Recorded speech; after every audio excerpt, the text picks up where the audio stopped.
All right, 98 4Runner. This is the same as any third gen 4Runner 96 to 02. And Tacoma's in that era too, it's identical. To get started, you take the wheel off, jack it up, put it on jack stands. Here's a backup under the frame so you don't die if the jack stand fails. Take the wheel off, do all that. If you don't know anything about what I just said or how to do it, you shouldn't be doing this job. You should take it to a mechanic and then start somewhere else. Anyways, then you gotta get the the hub, the wheel axle cap off. This is metal. Get a chisel in there, a really fine metal chisel. Tap it here, tap it here, tap it here. Go around until it comes loose. Don't bang it. Use a rubber mallet too when you hit this back on. So this is what that looks like. I've got a fine chisel with a hammer. I get in here and it's already free. And I easily pry this off. Yours is gonna be a lot harder because I did this recently, but be patient with it. Okay, so we've revealed the axle nut. It's got a protector cap and a cotter key. This is coming later. First, what you need to do is break the control arm free by getting this 19mm nut off, cut the cotter key out. You need an arm, a puller for this. This is like any auto parts store will have this. It's a ball joint puller or a tie rod puller. 100% necessary. Do not bang this out, and then you're gonna have to break your ball joint free, which is this right here. So you're gonna get, this is a 24mm, 105 foot-pounds. You got to break it free with an impact wrench or a breaker bar. You're gonna break these free and then pull them with this puller, and I'll show you how to do that. So you have to break the tie rod and the lower ball joint to proceed. In getting cotter keys out, you need a pair of dikes like this or needle nose pliers. And you obviously bend it straight, and then you use it, grab it here and bend it against the nut so you get leverage and pull it out. Makes it a lot easier. So I got this 19mm nut here on my tie rod on the steering knuckle, breaking it free. I use an Ooga Dooga impact wrench, one of the best investments you can make. So that nut is free. It's a castle nut. You want to reuse it unless it looks shit. 24mm on the lower ball joint. This is very important. Never be careful with lower ball joints. If it breaks, you can flip the car over. I'm on reverse. I'm gonna back it off. Okay, it's free. The castle nut is free, 24mm. Both the nuts are off. Now I'm gonna use the arm puller to break this free, the ball joint free from the lower control arm. So this is how this is done. The ball joint puller is not touching the rubber boot. Okay, it's only touching the metal of the control arm. And be careful, get these tines under the rubber. You can lift it up and don't let it hit that. Mine is a 19mm and I get it on there to have action on this puller. And this is violent and it always scares me every time, even though I've done it 100 times. So pressure, it's gonna break free any second. There it goes. And you take the puller off. You see how I just broke it free from the control arm, and you can lift up by the rotor, and now the control arm is free of the whole ball joint and the knuckle assembly. And then we have to break this one, and the whole thing is going to be free. I forgot to get this one on video, but here's the tie rod end stud. It was up through there. Same thing. You apply the ball joint, the puller through here, very lightly. Be careful on the rubber boot here. You don't want to damage that. And do the same thing, go very slowly and pull it off with the puller. Now you have a free tie rod and you're free on the ball joint. So this whole son of the bitch can lift up and out. And now you can see the axle wants to come with it. This is when we come in here and we back off the axle nut and take out the cotter key. 173 foot-pounds. You need to use an impact wrench or stick a screwdriver in this serrade, whatever the fuck. You know what I'm saying? Screwdriver in like this. Let it sit there and it holds against the steel of the caliper so you can rotate it. So you can go spend $35 on a massive 35mm socket on an impact wrench. And I'm gonna be backing off the axle nut, 175 foot-pounds. This takes a lot of power from an impact wrench.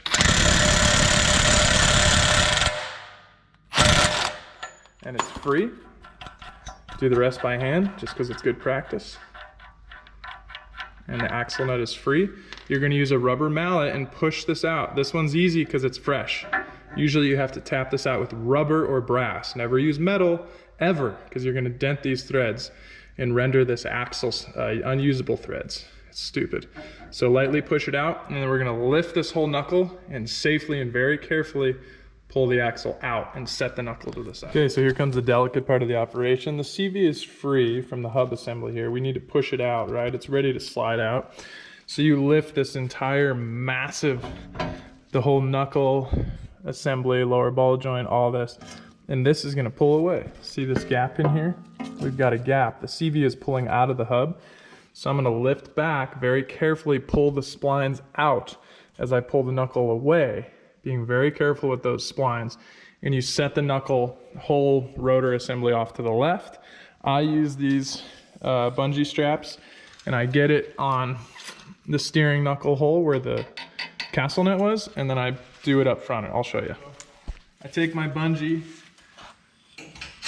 it's fixed to the front of the vehicle, so I'm ready to, this is heavy as fuck. It's probably 80 pounds. While I do this, I'm very worried about the splines of the hub assembly. So I lift out. Oh, fuck you. As I come out, be very careful. Lift away, set the axle down. This son of the bitch weighs 80 pounds. Come over with this strap. And fuck you. I don't have so much weight to hold. This is what we're left with. I don't want to leave the axle hanging like this, so I'm going to get another bungee. There's the inside of the hub assembly where it mates up with the CV. This is all very clean. I want to keep this axle suspended like this, so I'm going to get a bungee like this, hitch it onto this coil of my front suspension, and make a saddle for this axle to sit in. And when I do this, I have this very heavy hub knuckle rotor assembly. See this? It's being held by this. Very pro maneuver here. The CV is being held up by this bungee on a saddle. So now it's on a nice trajectory into the axle. So when I pop it out, it's level, and I can rotate it to try to find the sweet spot to pop it out. Pretend these are old broken ones. These are new shitty ones I have to replace because Napa sucks balls. And also brake lines, make sure there's not too much tension on them. This is your ABS line. Loosen this nut and pull the bracket off if this is getting pulled on, because if I pull this over too far to the left, this could tension the ABS or the brake line and really harm them, and you don't want to do that. So here's the underneath view. Here's the brand new tulip of the axle that I'm removing. You can see it rotates. Method to get this out, you need to be very careful, is you get a pry bar in between here. I'm a dumbass. You need to drain your front differential before doing any of this. I'm not doing that because I'm trying to retain as much of the fresh I just put in after doing these. You need to drain your whole front diff. 10 or 12 millimeter drain plug. And there's the fill plug up there. You fill it through that one. And just, yeah, you should know how to do that.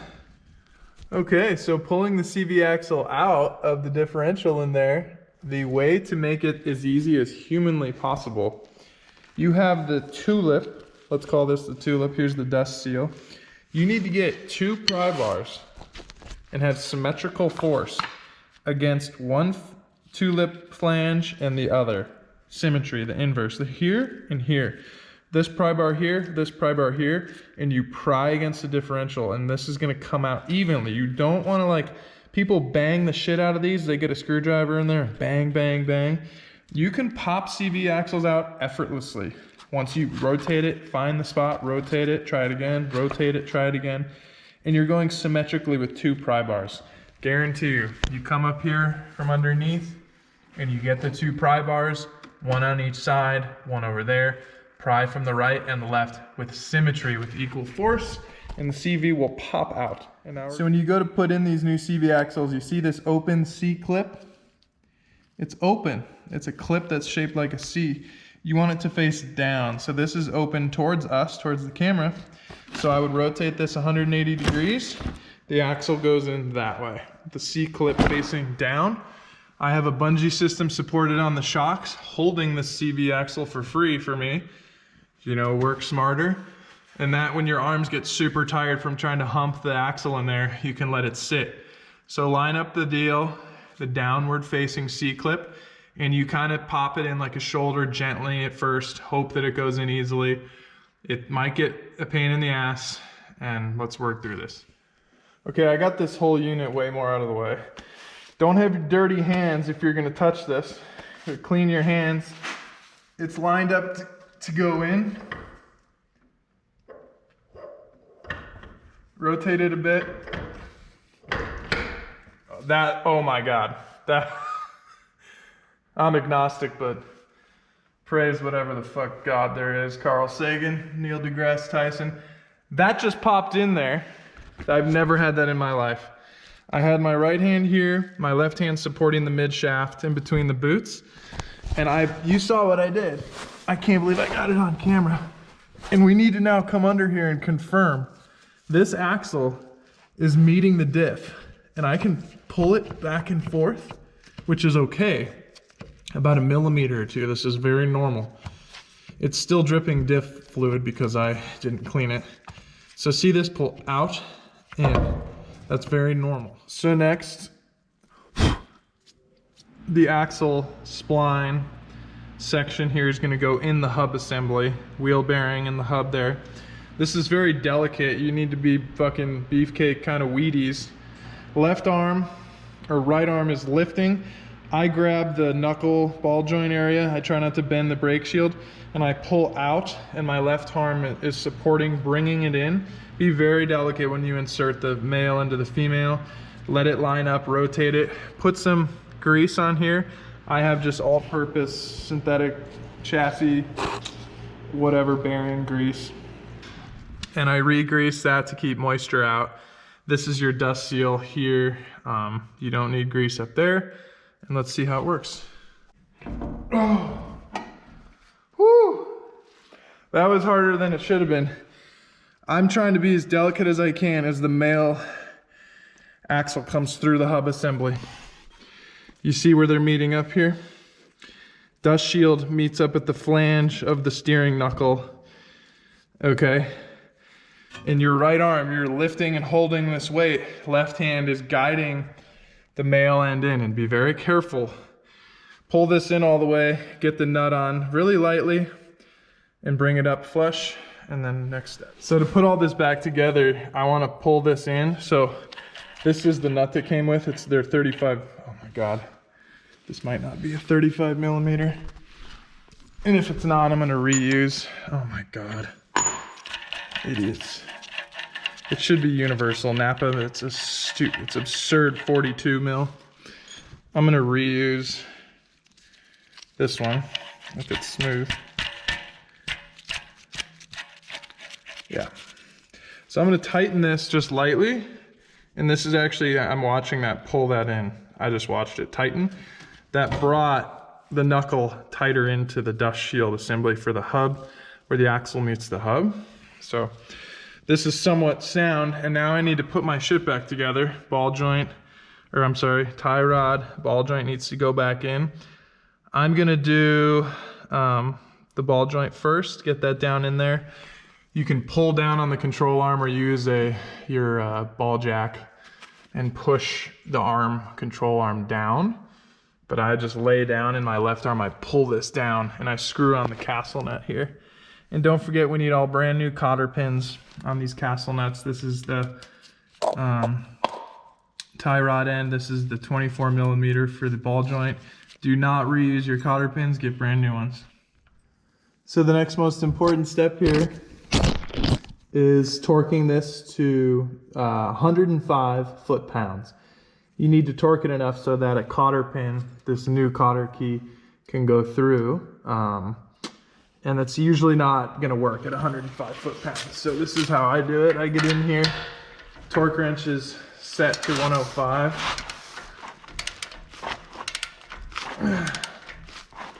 Don't ever do any of this shit without a torque wrench.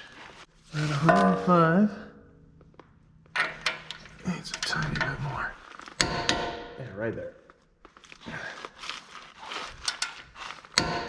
And there's the click. Yeah, it's flicking way off. Every time I've ever done this, it doesn't work.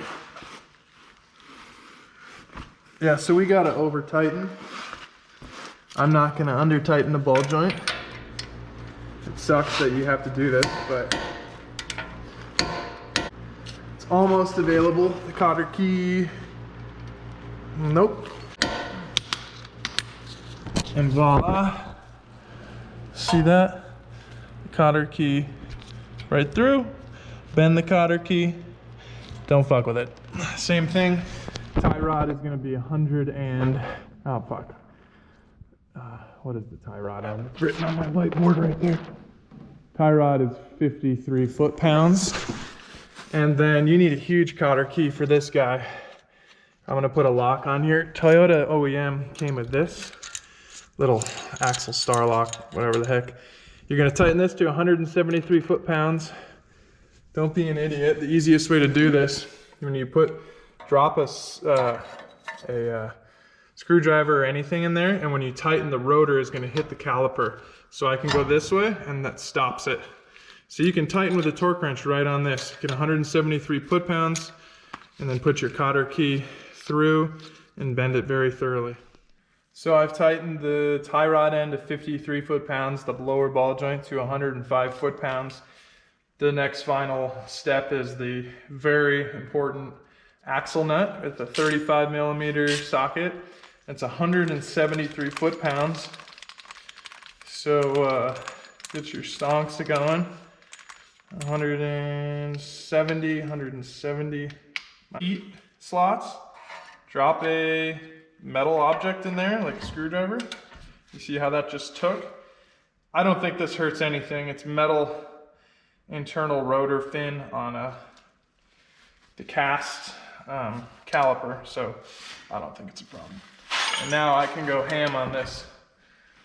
And here comes 173 foot-pounds. Cotter pin through there. And we're good. 173 pounds, 53 pounds, 105 pounds. Axle is in there, axle's in here. And we're good to go. You know, whatever world we live in. Put it on flush, rubber mallet or a brass drift, and just symmetrically pound it in around a circle until the metal is flush on each side. Okay, it's really not complicated. Use a rubber. I like rubber the best. And there's no way moisture is getting into that. I'm not sure if I went over this part, but breaking the tie rod ball joint is very important. You know, you need a ball joint puller. This is a lower ball joint puller. It's not meant for a tie rod, but it fits, which is luckily, usually the tie rod ones are narrower, thinner, but you need to avoid the rubber boot. Okay, don't pinch the boot and get it on this side, and you get the, you know, the the drive on top of the stud, and you're just gonna have mine is a 19 millimeter. I mounted up perfectly, you know, and so that's mounted there to pull this out so we don't have to bash it. If you don't know how to do this, it's just called breaking a ball joint or a tie rod. So instead of bashing on this with a hammer, damaging tie rod components and stuff, you get a ball joint puller. So I get this up here, and watch what happens. I just tighten it, and it's pulling them apart. It's gonna explode, and that's it. That's how you. Same thing goes for pulling the lower ball joint. You slip the puller, the tines on the metal of the control arm underneath the rubber of the boot. You can see how I'm not interfering with the rubber of the boot. I pushed it up, don't damage that. I tighten it, and it's just gonna pop right about now. And now your lower ball joint is free. I don't know if I went over that. See how now we can. I forgot to make a conclusion video, but that's basically it for wrapping it up. When you do this job, just make sure you're really careful. You torque everything to spec, 105 foot-pounds on the ball joint, 53 on the tie rod back there, and 173 on the axle nut. Use all brand new cotter pins, and be patient and careful. Ball joints and tie rods are very dangerous to mess with if you don't know what you're doing. Just be slow, be patient, be safe. Check your boots on your new CV every 20 to 50 miles. Make sure they're not tearing and you didn't get a shitty set from the factory. And I would drive in four-wheel drive for the first, I don't know, 5 to 10 miles to lubricate the fresh CV splines that are now in your differential. And good luck. Hope this video helped you, and enjoy your new axles. Be safe.